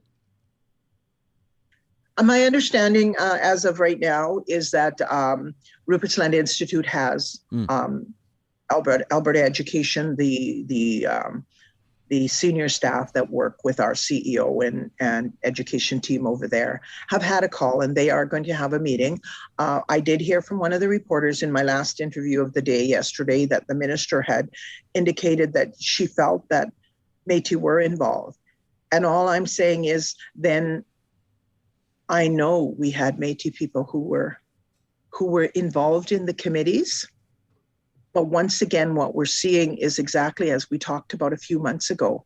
They're in the committees, they're providing input, but it's not coming out any further than that by the looks of this draft. So all I'm asking is have another look at all of that input that you had, and really apply it to the curriculum. That's what we're asking. Audrey Poitras is the elected president of the Metis Nation of Alberta. We're grateful that you were able to make time for us this morning. Thank you so much for this. Thank you very much, Ryan. Real Talkers, we want to hear your thoughts on this. I would love to hear from, when you talk about First Nations, Métis, Inuit, Canadians, Albertans. I'd love to hear from you. Talk at ryanjesperson.com, how this is resonating with you. There are hundreds of examples, as Sam and I have talked about, hundreds of examples in our inbox of individual parents or teachers that are outraged, that are disappointed, that feel let down, that are discouraged, that are motivated. Expressing many different opinions. And some of it is really sort of general overarching stuff, like the lack of consultation or the way that it was rolled out, or the prevalence of American history, or the removing the Canadian Charter of Rights and Freedoms. People are talking about. And then some of it gets really specific, like I don't see myself represented. And that's really powerful to hear. It's certainly discouraging, disheartening, but at the same time, it's a motivator, isn't it? And you motivate us, and we hope that we motivate you. And this community continues to grow, not just in size and stature, but also in punch power, so to speak. And that's because of you. It's because of you using the hashtag RealTalkRJ. It's because of you CCing us and members of opposition on emails. Because of you participating and sharing the interviews. I just got an email, as a matter of fact, while we were on the air from Julia. Julia, it looks like, works at a place called Daydreams. I believe it's, what's early, ELCC's got to be Early Learning and Child Care, right? ELCC? Yeah, I think that's Early correct. Learning and Child Care. Julia says, looks like she's from the southern part of Alberta. She says, I support what your first guest, Brad, said this morning. You remember we talked to Brad from Glengarry Child Care. Yesterday was the last day of the $25 a day child care. He said, we've got people, some of them are leaving. Some of them, the moms in the families. It sounded like more predominantly moms. That's, all of our female listeners are going to go, yeah, that's kind of the way it goes, you guys. We're disproportionately affected by all this. That's kind of why this is important to us. Not always, but oftentimes, probably most oftentimes. Brad told us families are making tough calls about who's staying home from work, who's not working, who's going to work more hours, who's going to, So Julia says, I support what Brad said on your show today. I was a for-profit center before applying to be one of the $25 a day centers. And Julia says the minister has out and out lied. On the record, she's saying this. She says, I've sent my parents, my educators have sent email after email to the minister's office. We get form letters back just regurgitating dishonesty. In town hall meetings, she consistently talked about winners and losers and implied that we weren't that great, that it was a failed project, the $25 a day. It was a pilot. There were awesome things happening, says Julia. There could have been changes made. That didn't mean we had to do away with it. She says the majority of our families, of our partners, they're middle income earners, 2 to 3 kids. She said these are families that are now going to be paying over $2,000 a month. She says you should have more discussions on this, not just this one. There's so much more. You'll have to forgive me. I say it with a bit of a smirk on my face, but there's a lot that happens when we're live. And I can see sometimes the developments where I don't really check in on my Twitter mentions. And I just did, and I noticed that a lot of people are saying that it's about time that we bring Raki Pancholi back on the show. She's the MLA out of Edmonton Whitemud, and she's the official opposition critic for Children's Services. I think we could probably find some time in our show tomorrow to bring Raki Pancholi on. I think she might have a few things to say about this. She's a mom, too. Yeah. I mean, I always like to point out to people when people are parents on a file like this, it's relevant as well. So we can announce, I think, that we got Sachi Cool tomorrow, which I'm super duper excited. Super excited about coming up at about 8:35, 8:40 if you're listening live Mountain Time, 10:40 Eastern Time. She's brilliant. And then our Real Talk Roundtable tomorrow, which will be live at 9 a.m. Mountain. That's going to be our first runner-up and People's Choice winners from the U Alberta 3MT. And I never do this because we haven't even talked to Raki's office, and I don't know if it'll work for MLA Pancholi, but we'd love to talk to her around, 9:30, 9:45, something like that. So we'll get into the new way we book interviews? This is the new way. Just announce them and hope they show up? Well, it's kind of like because our Chase producer has not started yet, right? And we'll have an announcement. We're very excited to have an announcement to make probably we think Sam's looking at me like maybe I should stop, but we'll probably have an announcement to make early next week, which is super exciting. But in the meantime, if the tweeps and the Real Talkers could keep just producing the show for us on Twitter while we're on the air, that would be excellent. That would be ideal. We love it. So we'll continue the childcare conversation to be sure. We also got this from Robert. As a matter of fact, before I read Robert's email, let me just really quickly remind you that the team at Park Power powers the hashtag that we're keeping an eye on, Real Talk RJ. We're so grateful to have them on board. I love the cut of their jib. I told you this, a lot of our advertisers approached us. We approached Park Power. I was like, I love the way you guys roll. I love your Instagram. I love your social media. I love that you take 10% of your profits and push them back to nonprofits in your community. We want to work with you guys. And then they said the feeling was mutual. And then we all slow danced under the moonlight and signed our deals. I was going to talk about get all weird for a second, but I'm just chewing on the phrase "cut of your jib." This is probably the best vocabulary show we've had in a while. Do you think? I mean, we're bringing back some fun old timey slang, but I like it. I saw somebody on the live chat earlier when I was talking to Dr. Gasperowicz and Dr. Saxinger that said when I said people are recreating, and they said, "Is recreate a verb?" Someone on the live chat. It is. Of course it is. Recreate is a wonderful verb. Somebody got a word of the day calendar. It's me. So here's the deal with Park Power. See how we do this? I was trying to see if you're going to turn recreate into a Park Power plug. We're like the guy on the highway that's technically staying in his lane, not totally. Not drinking and driving, just having a difficult time, just probably astounded by the mountains, and you're going, how is he going to save this commercial read? I'm going to remind you that if you go to parkpower.ca right now, whether it's electricity, natural gas, or internet, whether it's commercial or residential, if you use the promo code 2021-RealTalk, you're going to save $70 off your first bill at parkpower.ca. We love partnering with them. We feel the same way about Kubi Energy. Jake was on a few Fridays ago. Jake Kubisky, the founder, the CEO, is part of our solar panel, and we learned a lot more about what they do.